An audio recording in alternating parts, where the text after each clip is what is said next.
Então vamos lá. Como aumentar as vendas pela internet? Desafiador, né? Desafiador e necessário. E eu começo aqui trazendo para vocês uma frase do Bill Gates, né? Essa frase já foi dita há um bom tempo. Então ela está servindo aí quase como uma profecia, onde ele dizia que em alguns anos vão existir dois tipos de empresas: as que fazem negócios pela internet e as que estão fora dos negócios.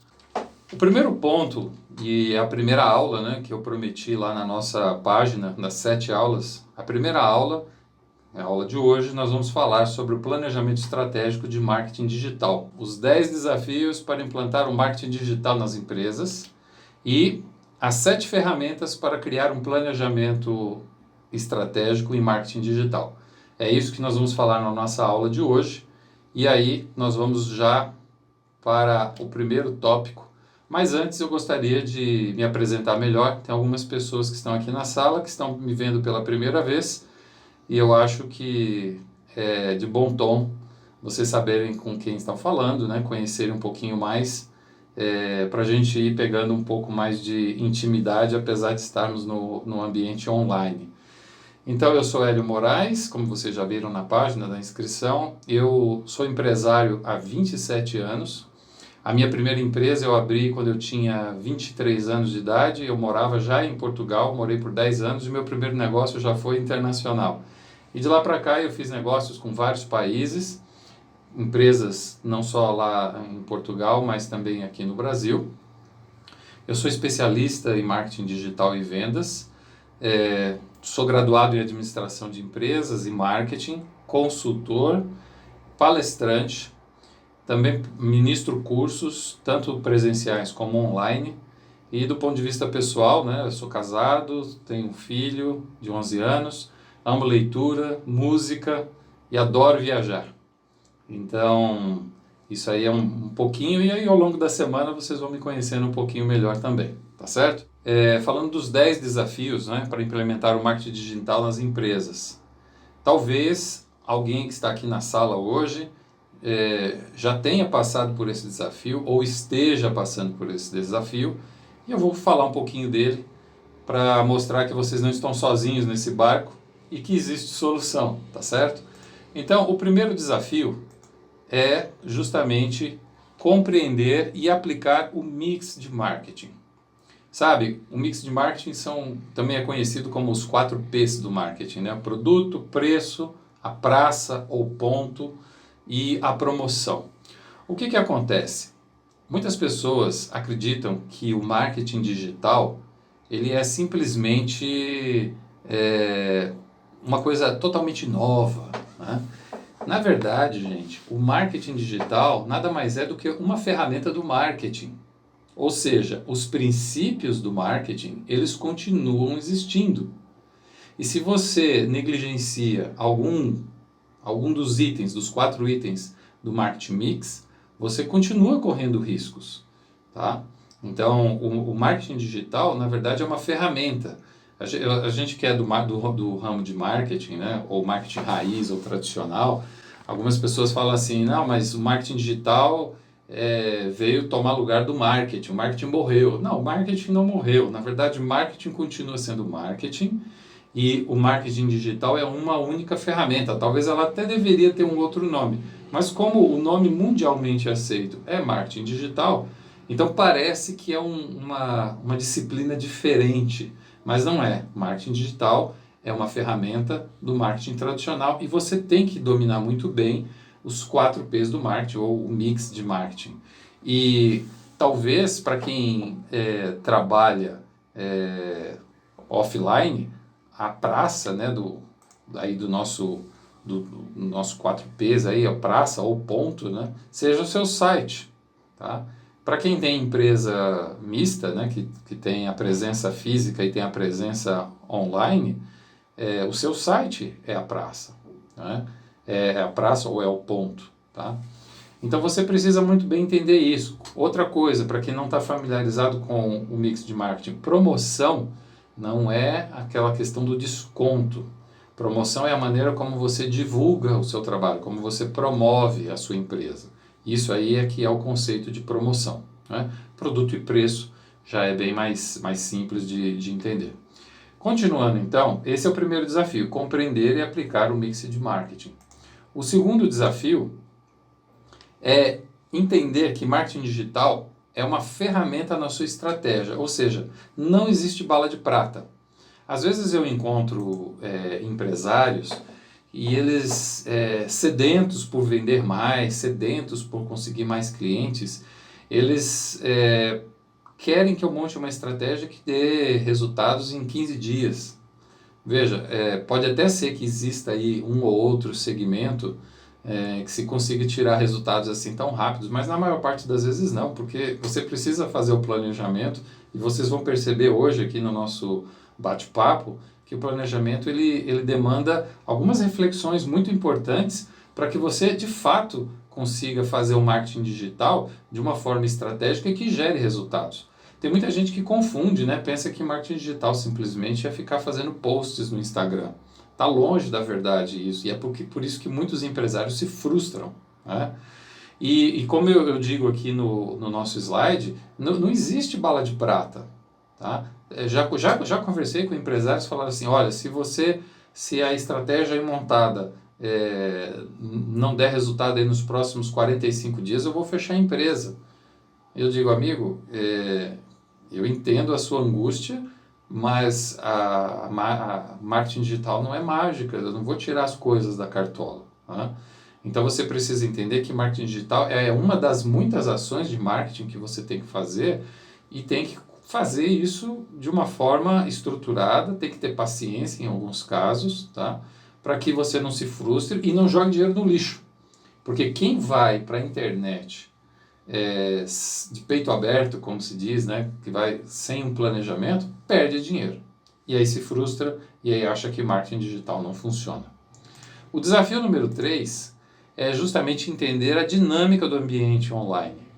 Tem muito empresário, como eu disse no item anterior, que tem pressa, quer que as ações comecem a dar resultado em poucos dias ou poucas semanas.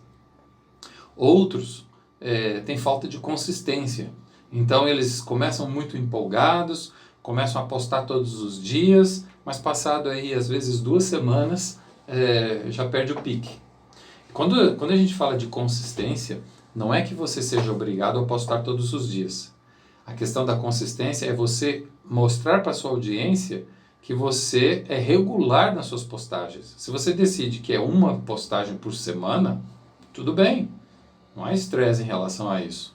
Talvez os resultados demorem um pouco, mas se é o que você pode fazer, não há problema. Mas que naquele mesmo dia, naquele mesmo horário, você publique. E publique o quê? Um bom dia, uma boa tarde, uma frase motivacional batida? Não. Há um conteúdo realmente de valor, algo que venha de fato agregar valor para as pessoas que estão acompanhando o seu canal. Outro desafio dentro dessa questão de entender a dinâmica do ambiente online é compreender a jornada do cliente. Ou seja, quais são os estágios que o seu potencial cliente passa até ele de fato comprar. Tem muita gente que deixa dinheiro na mesa simplesmente porque não entende que não é numa propaganda só que o cliente vai comprar. Ele tem um processo de amadurecimento. Inclusive tem um vídeo que eu gravei para a Associação Comercial e Industrial de Campinas, a SIC. Eu gravei essa semana, onde eu falo sobre essa questão do funil de vendas, que não vai ser o tema hoje aqui do nosso bate-papo do planejamento, mas o planejamento faz parte do funil, mas o funil não vai fazer parte da aula de hoje. E aí eu falo da jornada do cliente. Então lá no final da aula, eu vou colocar o link desse vídeo aqui, lá no nosso grupo do WhatsApp, o grupo exclusivo de alunos, para que você possa assistir e entender um pouco mais da jornada. Mas é importante entender que existem etapas, né? Tem cliente que já sabe que tem um problema e já está em busca da solução. Esse cara é impactado por uma propaganda e compra. Mas e os outros que sabem que tem um problema, mas não sabem que existe uma solução? Tem um problema, mas nem sabem que tem um problema, nem reconhecem que tem um problema. e aqueles que sabem que tem o problema, sabem que tem a solução, mas não sabem que você tem a solução. Então você precisa, no seu planejamento, nas suas estratégias de marketing online, prever cada um desses perfis de clientes e entregar ou abordar as pessoas de uma forma apropriada. Então, depois vocês vejam lá o vídeo que eu vou postar o link no grupo, ok? O quarto desafio é conhecer e dominar as ferramentas que inclusive estão em constante mudança. Há um tempo atrás, você usava uma técnica chamada SEO, né, que é uma sigla em inglês, né, SEO, que traduzindo já em miúdos, é uma técnica para você otimizar o seu site para ele ser encontrado nos motores de busca. E é curioso porque há uns anos atrás, isso daí dava muito resultado e gerava muitas vendas sem custo em anúncios. Tinha o custo do técnico de SEO, tá? Sempre tem um custo, né? Não existe almoço grátis. Mas você conseguia atingir muitas pessoas sem pagar publicidade. Hoje isso ainda é possível, mas se você depender só do SEO para as suas estratégias de marketing, você vai perder dinheiro, porque a competição mudou, os algoritmos mudaram, o algoritmo do motor de busca, do Google mudou, então você tem que dominar as ferramentas que estão em constante alteração, em constante mudança, né? E aí nós vamos para o quinto desafio, que é falta de tempo para implementar e administrar. Porque aí vem aquela questão, você que é empreendedor, que está aqui assistindo, né, eu vi pelo chat que você, a maioria dos que estão aqui são empreendedores. Então vem aquela questão, ou você cuida da sua estratégia online, ou você cuida do seu negócio, dos seus clientes. Ah, Hélio, mas isso quer dizer então que eu não consigo fazer sozinho? Consegue, claro que consegue. E eu acredito, e esse é o objetivo dessa aula, que se você não tem, às vezes, os recursos financeiros ou humanos para contratar uma consultoria, contratar um profissional de marketing para ficar dentro da sua empresa, com o que eu vou passar aqui ao longo dessa semana, você estará apta para criar as suas campanhas online sozinho, tá? Mas o que eu digo é o seguinte, a partir do momento que você começa a ver os primeiros resultados, certamente em algum momento você vai precisar ou contratar um funcionário de marketing digital dentro da sua empresa ou contratar uma consultoria, uma agência de marketing digital. E o conhecimento que eu vou passar para vocês aqui durante essa semana, ele também será útil até na hora de contratar, porque você já não estará contratando às cegas. Quando o consultor ou o profissional que você contratar dentro da sua empresa vier explicar alguns conceitos, você já entenderá esses conceitos e vai saber se ele está dizendo verdade ou se ele está enrolando. Porque você sabe, em qualquer ramo de atividade existem bons e maus profissionais. Existem bons e maus profissionais na medicina, na religião, na política e no marketing também não é diferente, tá? Então, quando você conhece e domina as ferramentas, os conceitos, mesmo que você não venha a usar isso sozinho, certamente você terá condições de avaliar melhor os profissionais que você está contratando, tá? Então, desafio 5, manter o foco no core business, né? E ao mesmo tempo estar ali gerando e criando as suas campanhas. O sexto desafio é a falta de sincronia entre marketing e vendas. Isso aqui, inclusive, é uma discussão muito comum no meio empresarial e no nosso meio também de profissionais de marketing, que é o seguinte, gente, marketing tem a função principal de atrair potenciais clientes para o seu negócio.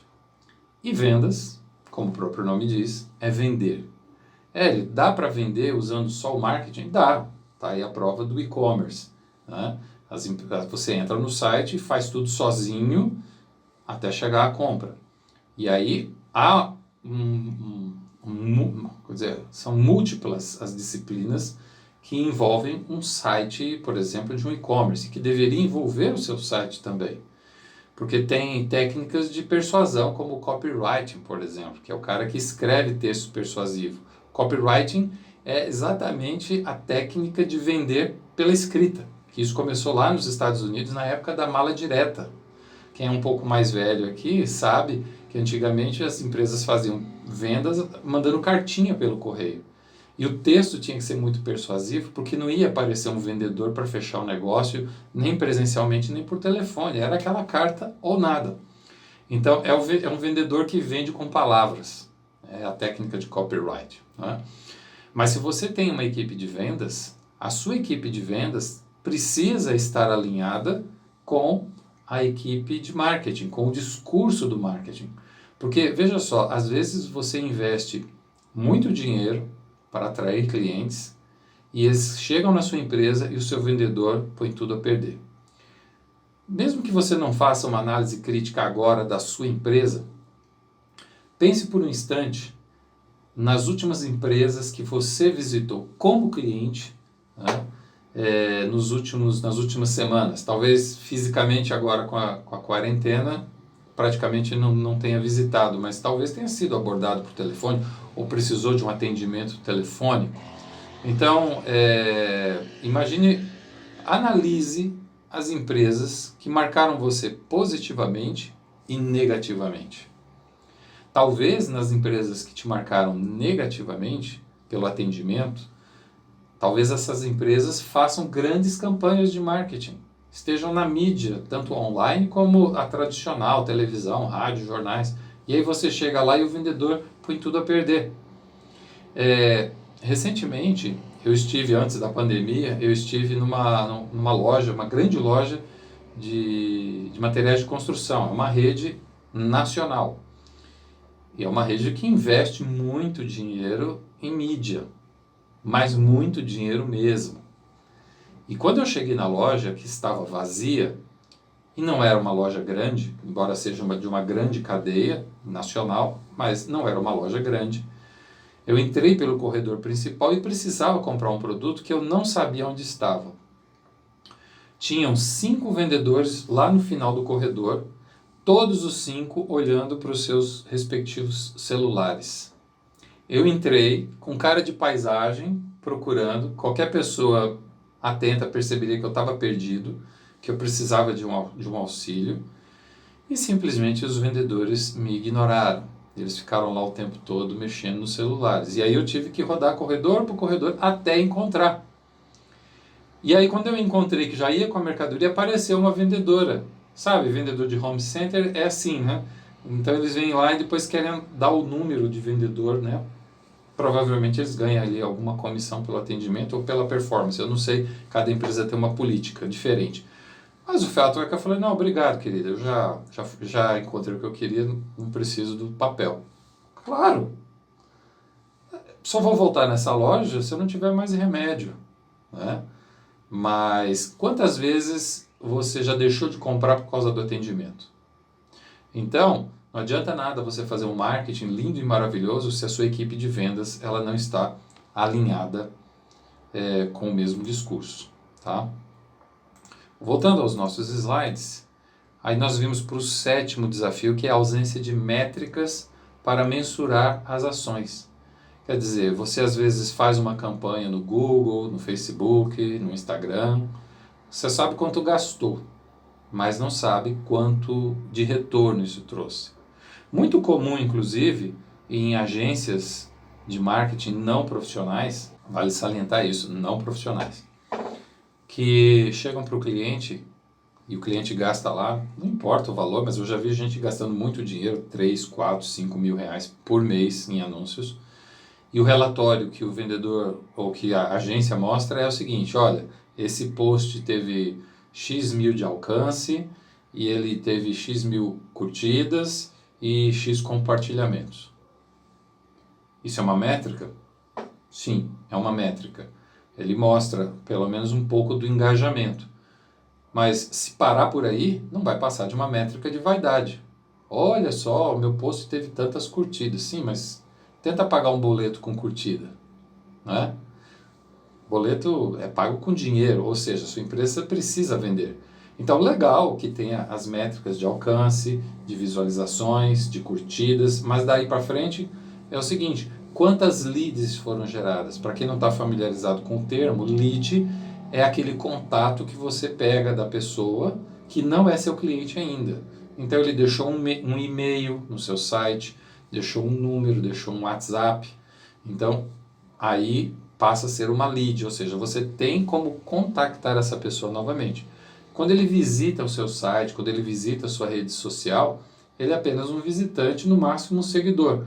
Mas se você precisar fazer uma ação, uma campanha de contato direto, você só vai conseguir para as leads. Ou que você tem um telefone para ligar, mandar um WhatsApp, ou que você tem um e-mail para enviar então uma mensagem. Então voltando à questão das métricas. Então beleza, o anúncio teve tanto de alcance. Esse alcance gerou tantos cliques e esse clique gerou tantas leads. E aí você precisa rastrear essas leads dentro da sua base. O que aconteceu com essas leads? Quantas leads compraram? Qual foi a taxa de conversão? E dessas leads que compraram, qual foi o ticket médio? Quanto que elas gastaram em média? E aí você vai fazer uma relação, porque se eu disser para você, ou se eu perguntar para você, gente, gastar R$1.000 por mês em anúncios é pouco ou é muito?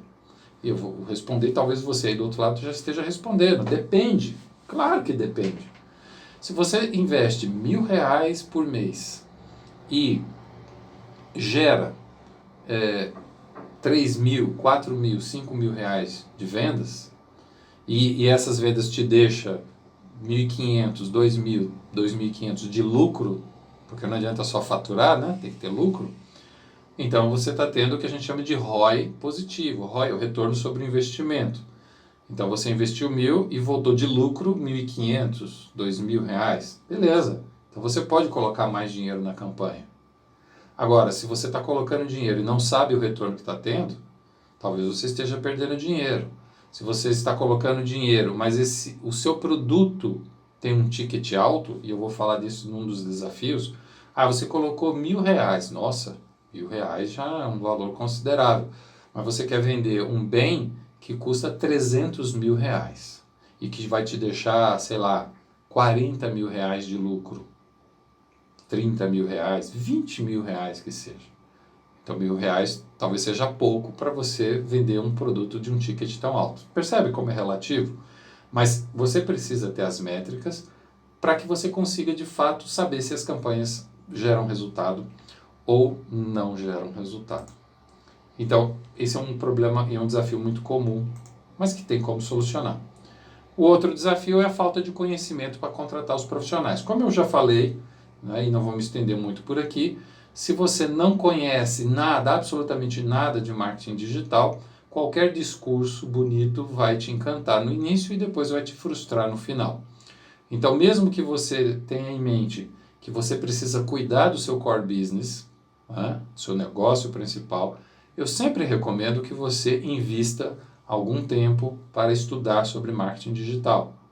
Como estudar de outras coisas, mas estamos falando de marketing digital, então estude marketing digital para que você consiga lidar de igual para igual com a pessoa com quem você vai contratar.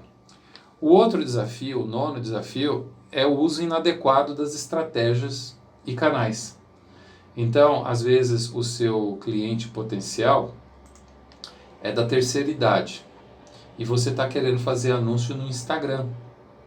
Isso é um uso inadequado. Quando a gente faz a buyer persona, e esse faz parte do nosso planejamento e da aula de hoje, quando você faz a buyer persona, você entende, por exemplo, aonde essas pessoas estão. Talvez o seu tipo de serviço o seu público esteja mais suscetível a uma mídia offline do que uma mídia online. Quer um exemplo?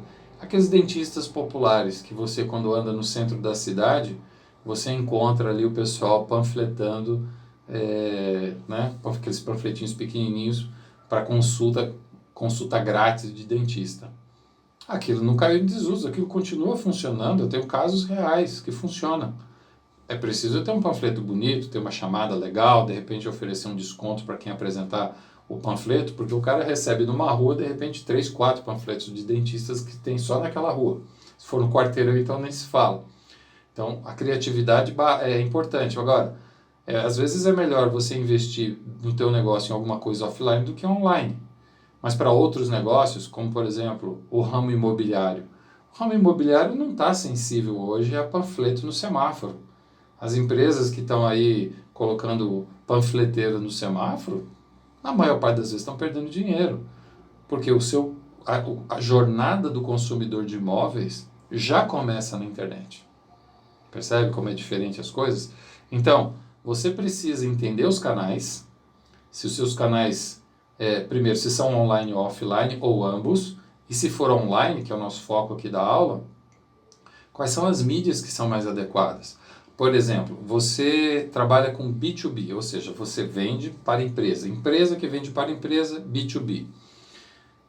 Provavelmente o melhor canal seja Google Ads e LinkedIn como rede social, porque é uma rede mais profissional. Se você trabalha com jovens, certamente você deveria estar no Instagram, no TikTok, no Pinterest, que são algumas das mídias onde os jovens estão com mais frequência. Então, às vezes você está gastando dinheiro numa campanha que está sendo direcionada, mas o seu público não está lá.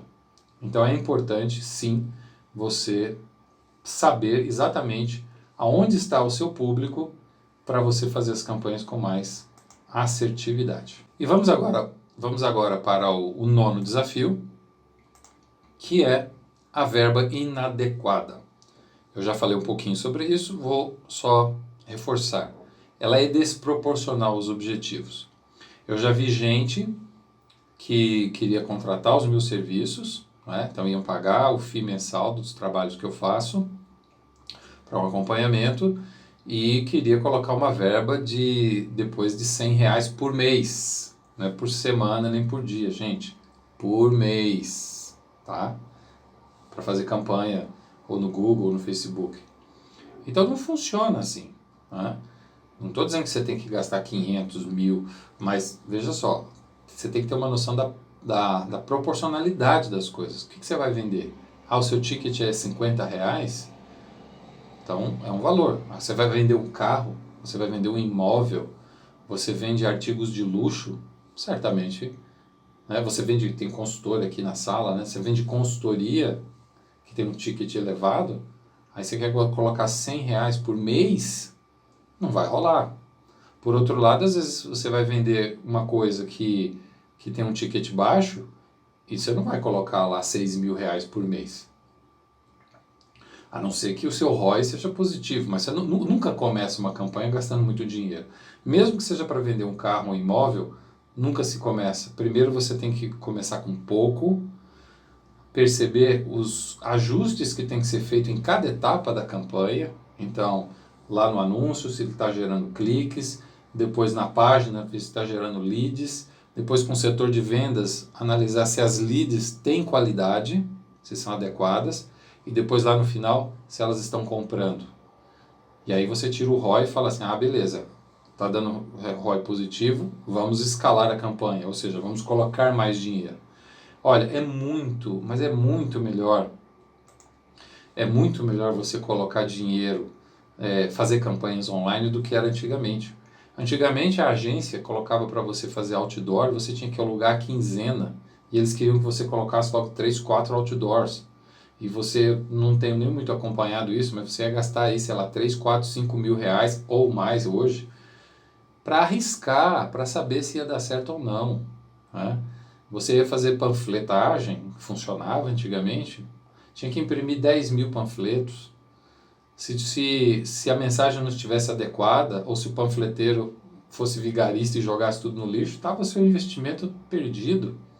Hoje você põe lá R$5 no Facebook, no Instagram para começar a campanha, ou mesmo no Google, e você consegue, claro, não gerar grande dinheiro, mas você consegue ver se o anúncio está correndo bem, se está gerando cliques, se as leads são qualificadas, e aí depois você vai incrementando isso. Então esses são desafios importantes e é preciso que o empreendedor tenha noção de que a verba tem que ser adequada, tem que ser proporcional ao que você está vendendo. Pode começar pequeno? Pode e deve. Eu nunca começo uma campanha com muito dinheiro, mesmo que seja de ticket alto. Mas depois que a gente faz todos os ajustes, você tem que ter consciência de que se você está vendendo, você tem que investir. Se você quer vender mais, você vai ter que investir mais. Essa é a mágica, essa é a maravilha do marketing digital, porque você consegue mensurar tudo. Vamos aí agora para o planejamento estratégico e marketing digital. Primeira coisa, e aí eu reforço aí meu pedido, que você pegue aí papel e caneta e você anote, porque você não vai conseguir refletir sobre tudo que eu vou falar nesse momento. Então você anota as questões e depois você faz a reflexão amanhã, né, antes da nossa próxima aula, para que você consiga de fato montar o seu planejamento estratégico. O meu objetivo é que você monte o seu planejamento estratégico de marketing digital, tá bom? E todo planejamento começa com um objetivo, ou seja, para onde você quer ir. O que é que você quer com marketing digital? Você quer vender mais? Você quer visibilidade? Você quer construir autoridade? Você quer fazer um posicionamento de marca? Percebe que todos os objetivos que eu falei aqui são lícitos. Nem sempre o seu objetivo com marketing digital é vender num primeiro momento, ou seja, que a pessoa veja o seu anúncio e compre. Todo negócio vive de vendas e vive de lucro, claro, mas nem todas as campanhas são para gerar uma venda imediata. Exemplo, se você é um profissional de saúde, um médico inclusive é proibido de fazer publicidade. Olha, venha para minha clínica aqui, né? Faça sua consulta comigo. Não pode. Advogado igual, também não pode. Tem outros profissionais aí que têm restrições das suas categorias profissionais. Então, por que ele usaria a internet? Por que ele faria uma campanha paga na internet? Por dois motivos. Se for no Google, é para levar para o site da empresa, para quando alguém estiver procurando, aquele perfil de consumidor que já está em busca da solução, ele vai procurar no Google. Médico perto de mim. Advogado trabalhista. Né? Advogado tributário. Então ele vai procurar e convém que o site da sua empresa seja ranqueado nos primeiros lugares dos anúncios. O segundo objetivo desse tipo de profissional não é vender, no primeiro momento. É construir o quê? Autoridade. Voltando ao exemplo aqui do médico ou advogado. Se ele posta conteúdos úteis e relevantes para a audiência, é muito possível que quando essa audiência, pessoas que compõem essa audiência, precisarem de um profissional, vão se lembrar dele. Não sei se você tem visto, mas eu tenho visto no YouTube e mesmo em redes sociais, alguns poucos advogados que com esse momento de pandemia têm dado orientações muito pertinentes sobre o que fazer numa hora dessas. Pago ou não pago o aluguel? Se você é um comerciante e aluga um ponto. Se você é dono do ponto, aceito ou não aceito uma redução do aluguel? Essa redução, ela é algo automática, obrigatória ou é algo negociado? Eu posso entrar com um mandado de segurança para não pagar o aluguel e ao mesmo tempo não sofrer despejo? Né? E por aí vai. Então quer dizer, se o profissional ele está ali instruindo o público sobre o que a lei diz, o que fazer, por exemplo, contadores, né? Olha, tais e tais tributos estão em suspenso, não foram cancelados, só foram prorrogados os prazos. Então, esses profissionais vão construindo a sua autoridade na mente das pessoas que estão acompanhando e, consequentemente, vão reforçando a sua marca e, em algum momento, essa marca será lembrada e poderá servir, então, para gerar um negócio efetivo. Então, qual é o seu objetivo? É vender, é posicionar a sua marca, é gerar leads, que depois serão trabalhadas pela sua equipe de vendas. Qual é o seu objetivo? Então, você precisa ter muito claro o que você quer com marketing digital. A segunda questão no seu planejamento estratégico é saber o seguinte: o que é que os seus concorrentes estão fazendo? O que é que eles estão fazendo? Inclusive eu diria mais, o que é que os seus concorrentes mais fortes já fazem na internet? Porque não adianta você ir de peito aberto. Voltando ao caso aqui dos médicos, digamos que você tem uma especialidade, urologista. E na sua cidade existe lá um urologista que publica todo santo dia conteúdo de altíssimo valor.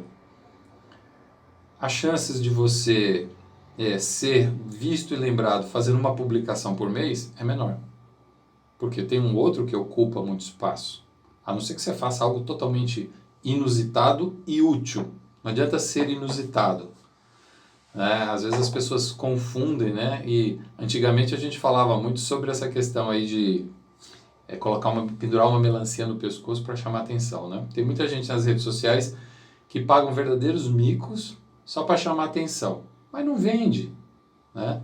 Não gera resultado. Então, não adianta trabalhar dessa forma, tá? Então, como é que seus concorrentes estão fazendo? Então, você vai ver o que seus concorrentes estão fazendo e o que eles estão fazendo muito bom, para você fazer no mínimo igual, de preferência melhor, e os que são muito ruins, como é que você também supera, tá certo? Então, isso no planejamento estratégico é fundamental. O que a concorrência já faz? Para que eu possa fazer melhor, tá? E não pagar mico, inclusive. Depois nós vamos para o próximo passo do nosso planejamento, que é posicionamento. Ou seja, como é que a sua marca é vista pelo mercado? Como é que a sua marca pode se diferenciar no mercado? Aqui é um item muito curioso, porque tem bastante gente, quando eu pergunto, e eu digo assim, qual é o seu diferencial? Qual é o diferencial do seu negócio? Normalmente a resposta é a qualidade. A qualidade dos nossos produtos é fenomenal. A qualidade dos nossos serviços é encantador. Eu digo, gente, qualidade não é diferencial. Sinto desapontar, mas qualidade é obrigação. Então, isso não vai te diferenciar. O que vai diferenciar é o que você faz além da qualidade, além da durabilidade, além da garantia. Isso daí é que vai começar a diferenciar você da concorrência. E eu trago aqui um exercício que vai ajudar você a criar o seu posicionamento, porque isso é desafiador, tá? E eu vou trazer para vocês o conceito de posicionamento que foi definido por Al Ries, que está aí na tela para vocês. Ele escreveu um livro que eu recomendo para todo empresário, todo empreendedor ler, que é Posicionamento, a batalha da sua mente, tá? E a frase clássica dele que é o seguinte: marketing é uma batalha de percepções na mente do cliente. Marketing é uma batalha de percepções na mente do cliente. Esse conceito continua válido até hoje. Mesmo com as pesquisas mais avançadas de neuromarketing, a questão do posicionamento e das percepções não foi atingida. Pelo contrário, está sendo reforçada. E eu vou mostrar como. Quer ver? Vamos fazer um teste aqui. Eu costumo contar isso às vezes nas minhas palestras e treinamentos. Era uma vez Romeu e Julieta, né? Clássico estereótipo de casal apaixonado. E Romeu e Julieta eram muito apaixonados e não viam a hora de poder se casar. E aí o tempo foi passando, o romance cada vez maior, até que um dia Romeu fez uma surpresa para Julieta. Romeu chegou para Julieta com um anel de brilhantes, como esse da foto que eu estava mostrando aí agora. Esse aí, ó. Isso aí. Um anel de brilhantes. Um anel de brilhantes da Tiffany. Com embalagem, com caixinha de veludo, com laço. Tudo que tinha direito. E a Julieta ficou encantada. Ficou emocionada. E o Romeu pediu para ela, né, perguntou a ela aquela pergunta clássica, né? Quer casar comigo? E ela chorando de emoção, de alegria, já com o anel no dedo ali, né? Ela disse sim, claro, com certeza. E durante aquela semana, por onde Julieta andava, ela andava ali gesticulando com a mão direita, né, a mão do noivado, onde estava ali o anel. E as amigas, nossa amiga, que lindo esse anel, que maravilha, nossa. É da Tiffany. Nossa, mas deve ter custado uma fortuna, o Romeu deve te amar demais. Que coisa linda, que coisa maravilhosa, que coisa romântica. Né? Você está acompanhando a história, né? Pois bem, passado aí uma semana, Julieta não resiste à tentação. Ela diz, olha, Romeu, as minhas amigas adoraram, a minha mãe ficou apaixonada pelo anel. Nossa, eu estou tão feliz, estou tão orgulhosa. Eu imagino, você deve ter pago uma fortuna por esse anel. E aí o Romeu diz assim, sabe, querida, eu sou um homem de sorte. Eu estava passeando na 25 de março, lá em São Paulo, e tinha uma loja que estava fazendo uma promoção. Um anel, o anel é legítimo, nota fiscal, com procedência, mas eles estavam fazendo uma promoção. E eu comprei por uma pichincha que você nem imagina. Pergunto para você que está aí me assistindo agora. Qual seria a sua sensação se você fosse a Julieta? Qual a sua sensação, mesmo não sendo a Julieta, mas ouvindo essa história? O que você ia achar desse anel? O que você... Qual seria a sua percepção? Eu quero até ver no chat. Escreve aí no chat aí. O que você achou agora que você sabe que o anel foi comprado na 25 de março? O que você achou? O Walter Medea está dizendo, é de certa forma decepcionante. Aguinaldo Mandrini, decepção. A Silvia está perguntando, mas era um Tiffany original? Sim, era original e não era roubado, tinha nota fiscal. Só que foi comprado na promoção na 25 de março. Não me pergunte que loja que na 25 de março vende um diamante Tiffany com nota fiscal, mas na minha história, vende. Legal, gente, obrigado pelo feedback. Mas essa questão que eu levantei, que é engraçada, mas ela é verdadeira. É assim que a nossa mente trabalha. É uma questão de percepção de valor, né? Até porque, se você pegar um anel de diamante da Tiffany e comparar com da Geister, que é uma outra marca conceituada, mas é uma marca nacional, né? A Tiffany é internacional, a Geister é nacional, e aí outras marcas que eu já não conheço, que são locais, você vai perceber que o anel, do ponto de vista dos quilates, do trabalho, é tudo igual.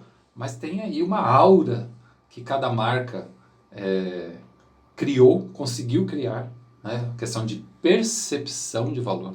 Entenda essa palavrinha, que ela é mágica para o seu negócio. Percepção. Não é o que você acha da sua marca, é o que o seu cliente acha da sua marca. Tá?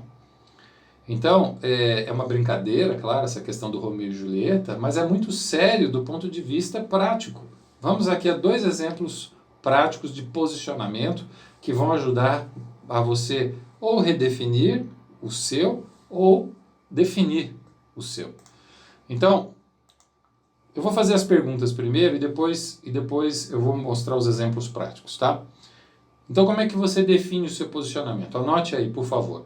Primeiro, quem valoriza o seu produto? E sempre que eu falar produto, entenda serviço, tá? Tem arquitetos aqui na sala, tem consultores, tem corretores de imóveis, tem corretores de seguros, que são produtos, são serviços, mas sempre que eu usar a palavra produto, entenda como produto ou serviço, tudo bem? Então vamos lá. Na verdade eu não estava mostrando o slide, né? Tá aí o slide. Quem valoriza o seu produto? Tá? Porque é muito simples. Se não existe um público que valoriza o que você faz, não vai comprar. Simples assim. Às vezes a pessoa fala, nossa, mas eu tenho o melhor negócio do mundo. Mas aí eu pergunto, é o melhor negócio do mundo na visão sua ou do cliente? Vamos imaginar, voltar ao exemplo da Tiffany. Digamos que você, por alguma obra misteriosa, consiga ter anéis da Tiffany legítimos, comprados lá na fábrica da Tiffany, e você consegue vender esses anéis lá na 25 de março por metade do preço do que a loja da Tiffany vende. Você acha de fato que conseguiria vender? Eu digo para quem valoriza Tiffany, tá? Não para quem valoriza bijuteria. Você compra bolsa Louis Vuitton na 25 de março por R$60. Mas veja só, a pessoa já acha que é falsa, certo? Ela já sabe que está comprando uma coisa falsa. Agora imagine que você estivesse vendendo o anel verdadeiro da Tiffany pela metade do preço da loja. Você acha que o público que valoriza a Tiffany compraria? Eu já trago a resposta, não. E achar que é roubado. Agora, o público que valoriza produto que é imitação, compraria. Mesmo que estivesse levando um produto verdadeiro. Porque ele, pelo preço, a percepção de valor dele seria baixa. Entendeu? Então, não adianta você ter uma loja da Tiffany na 25 de março. Agora vamos falar sobre ponto, né? Sobre percepção de valor. Quer dizer, você colocar uma loja de grife num comércio popular também não cola. Mesmo que você seja lá, a grife, a loja oficial, vendendo com nota pelo preço cheio, mas as pessoas que transitam ali não dão valor para aquele tipo de produto. Pode até admirar a marca, mas eles não dão valor. Ou porque eles não podem comprar, ou porque simplesmente não está na lista de prioridades dela. Entende? Então, quando você anota aí quem valoriza o seu produto, você começa a verificar do ponto de vista do cliente se de fato o que você vende tem valor para um determinado público. A segunda questão que você precisa se perguntar é qual é o problema que o seu produto resolve, tá? Então, o seu produto ele resolve o quê? Aliás, porque qualquer empresa que se preze é uma empresa que resolve problemas, mesmo que seja o problema da vaidade, certo? Mas você precisa vender, solucionar um problema, você precisa ajudar o cliente a solucionar um problema. E aí a pergunta é, qual é o problema que a sua marca, que o seu produto, o seu serviço resolve? E aí vem a terceira pergunta, que é em que o seu produto é melhor do que a concorrência. Então você, por um lado, analisa quem valoriza, se o cliente valoriza, que atributos ele valoriza do seu produto. Depois, qual é o problema que o seu produto resolve. E por fim, no que o seu produto é melhor que o concorrente. Quando você fecha essa equação, você então define o seu posicionamento e você define também as suas vantagens competitivas, ou a sua vantagem competitiva. Porque o que é vantagem competitiva? É aquilo que você faz melhor do que a concorrência e que é valorizado pelo cliente. É por isso que existe o carro Mercedes-Benz e existe o Fiat Palio. Acho que nem fabrica mais, né? Mas na época que fabricava. Por quê? Porque tem um cliente que valoriza a marca Mercedes e está disposto a pagar 130, 150, 170 mil reais pelo carro de entrada, um modelo básico, e tem o outro que, por uma série de fatores, não valoriza esse carro. Aliás, às vezes não valoriza, ou porque ele não tem dinheiro para comprar, ou mesmo que tivesse, ele não compraria. Por exemplo, tem medo de ser sequestrado. Então, você precisa entender o que ele valoriza, ele, cliente, o que é que você resolve, o que é que o seu cliente quer, né, que ele resolve, e no que você é melhor que a concorrência. Você tem que ter algum ponto que você é melhor que a concorrência. E essa questão de ser melhor que a concorrência, na maioria das vezes, não é preço, que é outro equívoco que muita gente comete. Eu preciso ser mais barato que o meu concorrente. Por quê? Será que seu cliente só compra a preço? Será que você está verificando os atributos que o seu cliente valoriza para saber se é preço ou se é outra coisa? Né? Às vezes é o atendimento, às vezes é a garantia estendida, porque a garantia básica é legal, é obrigatório, senão o PROCON vai em cima. Mas se você oferece garantia além do que o Código do Consumidor exige, você já pode dizer que tem um diferencial se o seu concorrente não oferece garantia estendida e se o seu cliente percebe valor na garantia estendida. Entende? Então, quando você define esses 3 pontos, você responde essas 3 perguntas, você começa a amarrar o conceito de posicionamento da sua marca. E aí eu vou trazer 2 exemplos práticos que eu tinha comentado, né? Quem é que tem mais de 35 anos, provavelmente se lembra da época que Chico Anísio fazia as propagandas das sandálias havaianas, que normalmente tinham 2 cores, né? Branco com tiras azuis, branco com tiras pretas, branco com tira verde. Eu nem sei se tinha tira verde naquela época. E o posicionamento das havaianas era o quê? Não tem cheiro, não deformam e não soltam as tiras.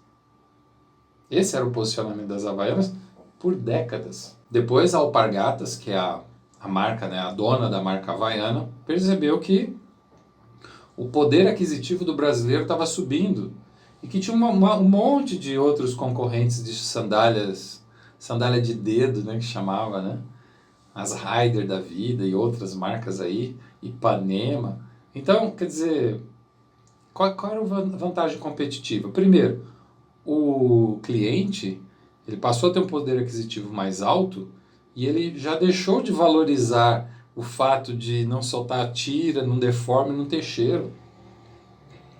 Ele já tinha dinheiro para algo mais. Ele passou a comprar outras marcas que ofereciam um design diferenciado. E aí houve um reposicionamento da marca da Havaiana. Então veja que você pode se posicionar e pode se reposicionar. E as Havaianas passaram a mostrar a imagem de que era algo colecionável, que você poderia ter uma para cada dia da semana, para cada roupa que você usasse, para cada evento. E aí colocou de repente Gisele Bündchen no auge da sua carreira como top model para ser garota propaganda das Havaianas. Então, as Havaianas deixaram de ser chinelo de pobre para conquistar as elites. E hoje você vai comprar um par de sandálias Havaianas, você vai pagar um valor caro por um chinelo de plástico que tem tiras, né? Mas que por serem coloridos e por terem produzido um reposicionamento na mente do seu potencial cliente, passou a ser um objeto de desejo. Né? Os europeus e os norte-americanos, quando eles vêm ao Brasil, eles compram a Havaiana para levar para a família inteira lá e para os amigos lá fora. Presente, muito valorizado. Eu mesmo, quando morava na Europa, morei 10 anos lá em Portugal, né? Quando vinha a passeio ao Brasil, às vezes eu levava aí vários pares de Havaiana para dar para os amigos, porque lá ainda custava muito mais caro, né? Até porque era um produto importado lá para eles, né? Outro exemplo de posicionamento, Starbucks. Não sei, você pode pagar aí R$1,50 num copo de café aí na banca, na esquina da rua do seu trabalho, mas você vai pagar R$7,50 ou mais, eu não sei se esses valores estão atualizados aqui, na Starbucks. Por quê? Porque a Starbucks oferece uma experiência, um ambiente, as lojas do Starbucks basicamente são um coworking, onde você vai, marca reunião, vai bater papo com os amigos, ninguém fica ali enchendo o teu saco, querendo dar conta para você sair, né? Então o cara que compra a Starbucks, ele não compra café, ele compra uma experiência. Por acaso, embalada, né, num copo cheio de café. Mas a pessoa vai muito, mas se você quer tomar um cafezinho rápido, você não vai no Starbucks. No Starbucks você vai para passar uma experiência. Tudo bem que eles têm lá, eu não sou entendido em café, e eles têm lá alguns cafés especiais e tudo mais, mas na maioria das vezes nós estamos falando da experiência que isso causa e do posicionamento. Dizer que foi ao Starbucks é cool, é chique, né? Então, valoriza até o seu ego, valoriza a sua imagem perante os seus pares. Então, a pessoa dizer que foi ao Starbucks, né, gera um certo status, ok? Então, são 2 exemplos práticos aí de posicionamento. Outra coisa importante que você deve levar em consideração no seu planejamento estratégico de marketing digital é fazer uma análise SWOT. A análise SWOT é uma ferramenta clássica do planejamento estratégico e que a gente traz também para o mundo digital, ok? Então, para quem não conhece, eu vou passar aqui os conceitos e aí você faz o quadrante e depois faz esse exercício amanhã, ok? Para você identificar as suas forças, né? Strengths, que é o S de SWOT, né? Suas forças. No que você é forte?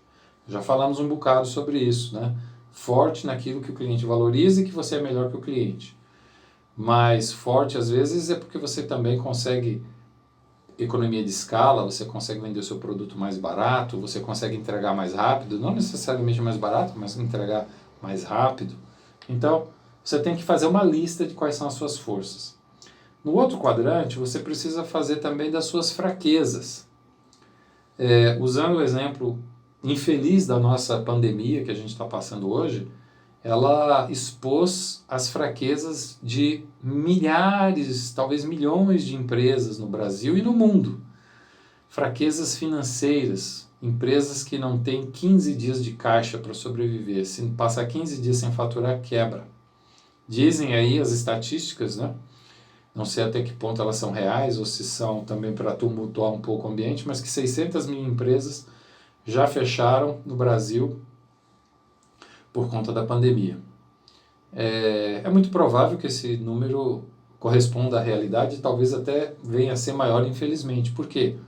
É uma fraqueza. As empresas vendiam o almoço para pagar o jantar, né? Então, no que você é fraco? Eu falei da questão de caixa, mas às vezes é da presença digital mesmo. Quer dizer, você não está vendendo mais porque os seus concorrentes estão na internet, estão bem posicionados na internet e você não consegue ter visibilidade, porque você está atrasado nesse quesito. Então, como né, você vai identificando aí o que você é fraco. Um lado do que você é forte, do outro lado do que você é fraco. E aí vem as oportunidades. Quais são as oportunidades? As oportunidades agora elas vêm de fora para dentro. Elas estão relacionadas ao mercado. Já não é dentro da sua empresa, mas que oportunidades a sua empresa pode aproveitar com o expertise e com o produto que vende. E aí vem a questão, inclusive, da pandemia. Que oportunidades existem para o seu negócio? Por exemplo, está aqui com a gente a Elizabeth Silos, da Silos Eventos. Os eventos presenciais estão parados, ninguém está contratando palestrante para ir lá na empresa dar palestra.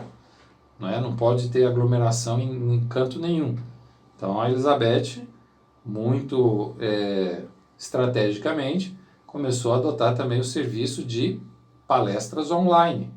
Então o palestrante ele cria uma palestra online personalizada e que será entregue ao vivo para os funcionários daquela empresa. Quer dizer, no meio da desgraça da pandemia, tem surgido oportunidades. Estou citando mas pode ser na área da saúde, pode ser na área dos seguros, né? Pode ser em várias áreas que as pessoas percebem fragilidades, têm necessidades diferentes e precisam entrar no online. Por exemplo, plataformas de e-commerce. Nossa, agora de repente todo lojista percebeu que ele precisa ter um e-commerce paralelo. Mesmo que ele não vá fechar a sua loja física, mas ele precisa também ter um site para vender online. Quem está vendendo online está sofrendo menos. Alguns até estão ganhando mais. Então a questão é, a sua empresa, quais são as oportunidades que o mercado oferece? E toda moeda tem um outro lado, então quais são as fraquezas quais são as ameaças que o mercado está trazendo? Então, nós temos aí a ameaça da pandemia, do coronavírus. O que isso vai gerar lá no futuro de ameaça? porque nós estamos, infelizmente, na primeira onda de problemas. Mas outros desdobramentos, infelizmente, vão acontecer. Então você precisa ter uma visão lá na frente das ameaças para se proteger. Olha, vou supor, tá bom? Só como exemplo. Olha, mesmo depois que acabar a quarentena, as pessoas terão medo de sair na rua, porque vão estar com medo ainda do vírus, vão estar com medo da segurança, porque agora qualquer mascarado pode roubar e sem ser percebido como um bandido, porque todo mundo vai estar de máscara, e as pessoas vão preferir continuar comprando na internet. É uma ameaça. Como é que a minha empresa se prepara? Eu tenho que fazer um e-commerce, eu tenho que ter uma presença digital, eu tenho que vender pelo WhatsApp, eu tenho que ser mais efetivo nas redes sociais, percebe?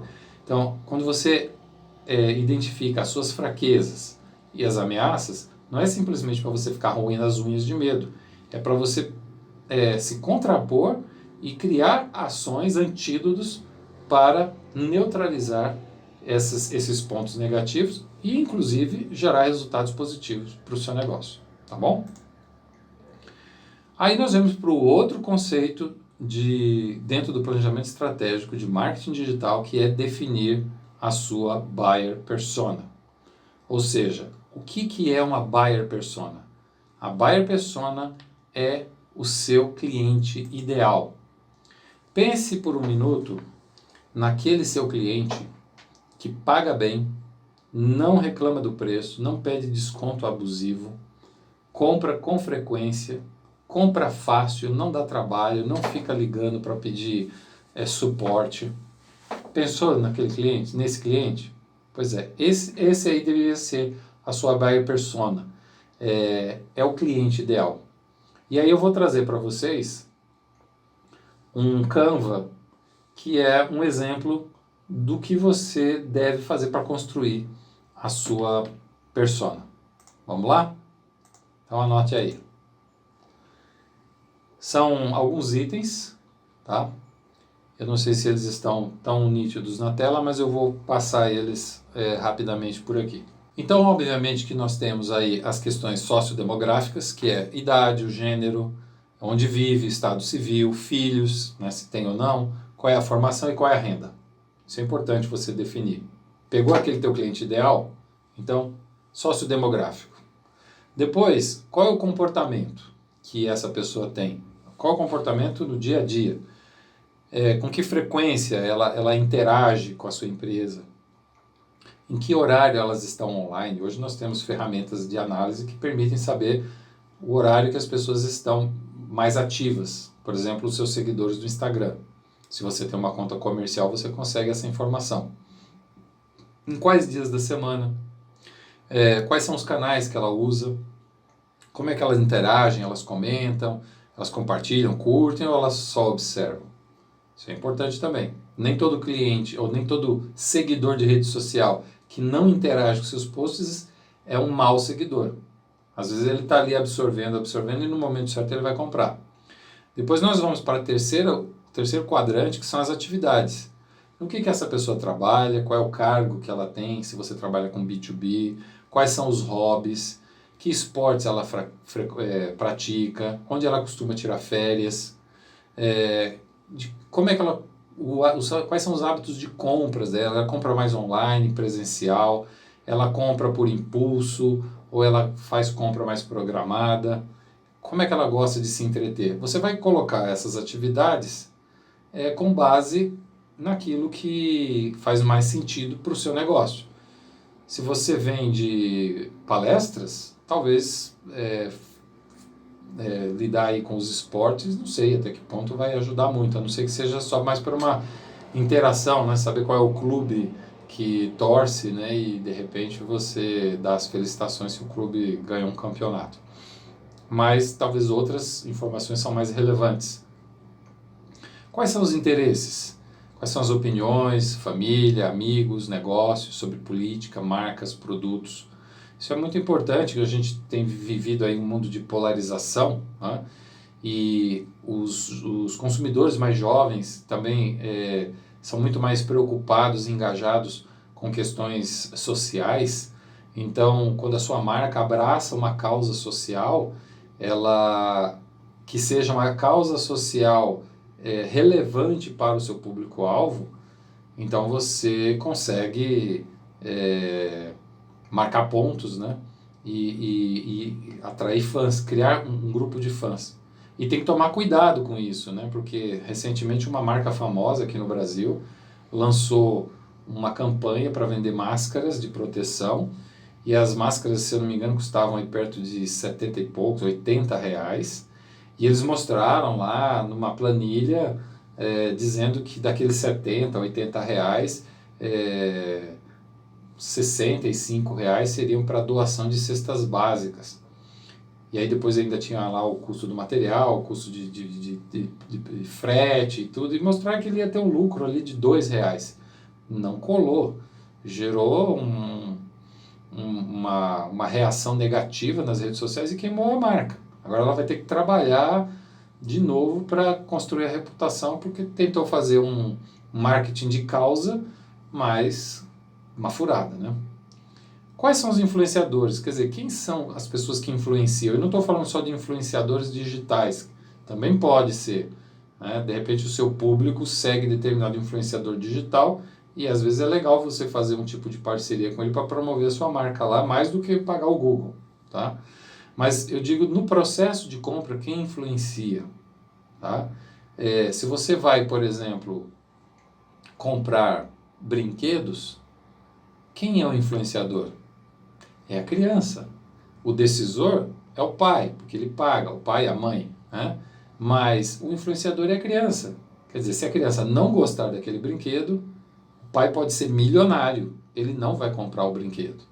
Então, você tem que trabalhar suas campanhas, mesmo hoje que nem pode fazer propaganda explícita de brinquedos, mas você tem que fazer ações de marketing para impactar a criança e atrair a atenção da criança para ela influenciar o pai para comprar, né? Então, quem são os influenciadores? Depois nós vemos a questão do conteúdo, né? Que conteúdos essa pessoa consome? Ela consome vídeos, ela gosta de ler, ela prefere e-books, ela prefere podcasts. Então, como é que ela consome? Ela gosta de conteúdos longos ou conteúdos rápidos?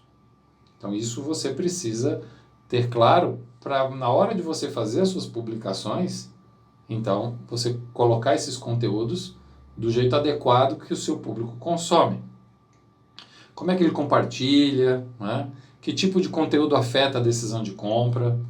É uma aula, é um vídeo dizendo venha, compre aqui, é um conteúdo mais denso, onde você explica como a pessoa pode resolver o problema e ela finalmente então decide contratar você. E por último, a gente vem para os itens psicográficos, né? Então, quais são as dores? Quais são as dores do seu potencial cliente, da sua buyer persona? Quais são os desejos, os anseios dessa pessoa? E como é que ela espera ser ajudada? E eu diria mais, como é que a sua marca então pode ajudar? Desses itens, todos eles são importantes, mas se você não souber quais são as dores ou os desejos que a sua marca resolve, você vai perder dinheiro fazendo campanha. Outro ponto importante, no seu planejamento de marketing digital, qual é a área geográfica que você atende? Você pode falar assim, Hélio, mas isso é óbvio. Deveria ser, mas não é. Vira e mexe eu recebo propaganda de loja física de outra cidade. E que se eu clicar lá que eu clico lá no link e está fazendo uma promoção para eu visitar a loja, não é um e-commerce. Então, qual é a área geográfica? Às vezes o seu negócio atende dentro da cidade, mas atende só uma área geográfica. Então, o seu anúncio não é para a cidade inteira. O seu anúncio você tem que fazer por CEP. Você tem que colocar ali por zona geográfica para você não jogar dinheiro fora. Ou fazer como a loja de uma outra cidade, de outro estado, me impactando por algo que eu não vou consumir. Às vezes, aí já vou fugir um pouquinho do geográfico, né? Às vezes é questão de público, né? Mas às vezes você vai fazer a campanha, tá tendo um monte de clique, quando você vai descobrir a idade das pessoas que está clicando não é de gente que vai comprar, é só curioso. Mas voltando à área geográfica, né? Porque lá na Buyer Persona a gente já definiu qual é a idade. Então na hora que você vai colocar o seu anúncio, então você define a idade. Mas eu estou chamando a questão da geografia mesmo. Olha, a minha escola, ela só atende ao meu bairro e 10 quilômetros em volta, não atende mais, ninguém vem mais aqui. A minha corretora de seguros, corretora de seguros é o Brasil inteiro. Beleza. Mas a minha verba é pequena, então foca a área geográfica mais próxima de você. Por que você vai fazer campanha para um estado que fica a 3.000 quilômetros de você se você não tem verba para atender todo mundo, para impactar todo mundo? Então escolha impactar as regiões mais propícias a comprar o seu serviço ou o seu produto. Então parece meio óbvio, meio bobinho, mas tem muita gente que queima literalmente dinheiro na internet fazendo anúncio para uma área geográfica que não tem nada a ver com o seu negócio, tá? E aí nós vamos para o outro ponto, que eu diria que é o último ponto do nosso planejamento estratégico, que é conversar com o seu cliente. A famosa pesquisa de mercado, mas que não precisa ser aquela pesquisa científica, que é legal se você fizer aí grupo focal, né? Usa psicólogo, usa um monte de coisa. Mas sabe aquele bate-papo do balcão da sua loja? Sabe chamar um cliente para tomar um café? Isso também serve como pesquisa, gente. Tá?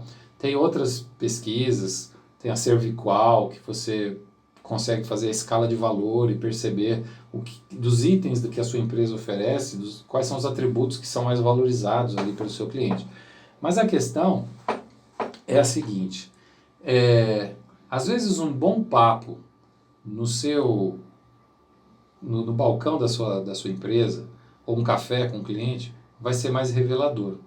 Se você tem uma empresa grande, um varejo, coloca cliente oculto, entendeu? E começa a perceber como funciona a interação. Hoje nós estamos aí na era das videochamadas, então se a sua equipe de vendas ela faz videochamada com os clientes, grava as videochamadas, tá?